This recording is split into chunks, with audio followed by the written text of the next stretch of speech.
Network बनाओ sir, लोगों की ना संगति बढ़ाओ, अच्छे लोगों की संगति। सिगरेट पीने वाले नशेड़ी खंजेड़ी की संगत में तो आप हो ही पहले से हैं। आईफोन चमकाने वाले लौंडे जो ईएमआई पे बैंक बैलेंस खाली, उनकी संगत में आप हो ही पहले से।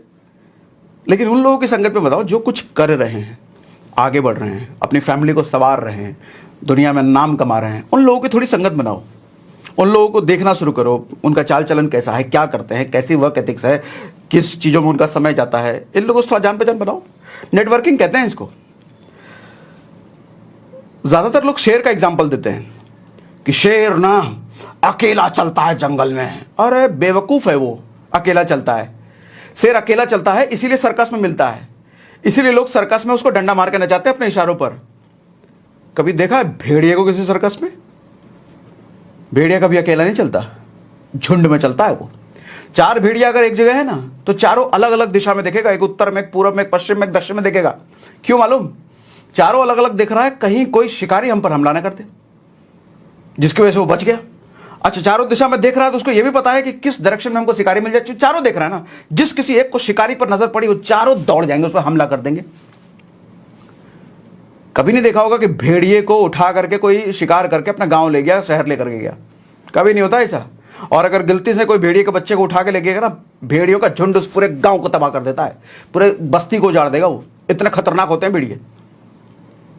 तो आज के बाद शेरों की तरह बनने की कोशिश ना करना। शेर बेवकूफ है, ताकतवर है, बहुत ताकतवर है, एक पंजे में किसी को घायल कर दे, लेकिन साथ में बेवकूफ भी है क्योंकि अकेला चलता है वो।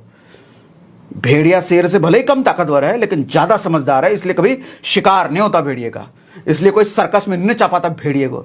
तो भेड़िए जैसा बनो, थोड़ा संगत बनाओ, सर्कल बनाओ। और ये जो बात कर रहा हूं ना मैं वेल्थ मैनेजमेंट की, इन्फ्लुएंसिंग एजेंसी की, या भी जो और बातें करूंगा, सर अकेला काम करना है तो नौकरी कर लो, 10-15 हज़ार, 20 हज़ार, 25 हज़ार कमा लो।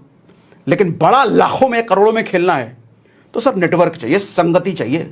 आपके क्लाइंट का नेटवर्क हो, दोस्तों का नेटवर्क हो, जैसा भी नेटवर्क हो, ऐसे लोगों की संगत आपको चाहिए जो आपका प्रोडक्ट कंज्यूम कर पाए। आप वेल्थ मैनेजमेंट कंसल्टेंट बन गए, कोई आदमी नहीं है आपके पास, आपको बात करने की तमीज़ नहीं। ऐसा थोड़ी सीधा आकर के एसआईपी के बारे में बताने लग जाओगे लोगों को। बात करनी आनी चाहिए, चाय पानी पूछना आना चाहिए, आप में कैसे लोगों का इंटरेस्ट बन जाए वो आना चाहिए। ये नेटवर्किंग से आता है। तो नेटवर्किंग सीखो सर। 2 तरीके मैंने बता दिए आपको। अब तीसरा तरीका, तीसरा और धांसू है तीसरा और धांसू है, ध्यान से सुनो। तो आप भी कहोगे अरे सर बगाइती बहुत करते आप, बगाइती कर करके ये तीसरा तरीका इतना लेट लेकर के आए हो। क्या करूं, जब आपको तरीके बताता हूं ना तो थोड़ा अंदर का वो जाग जाता है कई बार। मतलब मैं युवाओं से मिलता हूं, देखो युवाओं के लिए बहुत पैशनेट हूं मैं, और हमारे देश के लिए बड़ा गौरवान्वित रहता हूं मैं। साला ऐसा देश हमारा, युवा 35% है यहाँ पर। किसी दुनिया में किसी देश के पास इतनी औकात नहीं जितनी हमारे देश के पास।